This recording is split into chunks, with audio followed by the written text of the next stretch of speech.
গত 5ই আগস্ট ছাত্র জনতার আন্দোলনের মুখে দেশ ছেড়ে পালিয়ে যেতে বাধ্য হয়েছে সদ্য সাবেক প্রধানমন্ত্রী শেখ হাসিনা। প্রধানমন্ত্রী শেখ হাসিনা পালানোর মধ্য দিয়ে আওয়ামী লীগ সরকারের পতন হওয়ার পর একের পর এক শেখ হাসিনার নামে বিভিন্ন মামলা দায়ের হতে থাকে। এখন পর্যন্ত শেখ হাসিনার বিরুদ্ধে অন্তত 60টিরও বেশি মামলা দায়ের করা হয়েছে।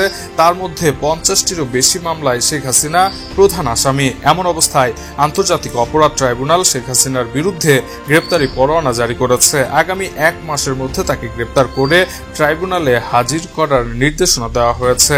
তবে প্রশ্ন হলো, শেখ হাসিনা এখন তার দীর্ঘদিনের মিত্র ভারত সরকারের রাজনৈতিক আশ্রয়ে ভারতে অবস্থান করছেন।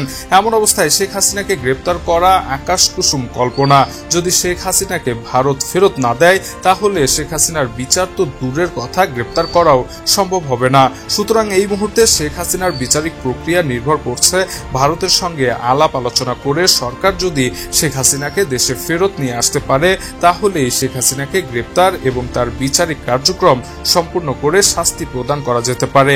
এছাড়া শেখ হাসিনার অপরাধের শাস্তি নিশ্চিত করা কোনোভাবেই সম্ভব নয়।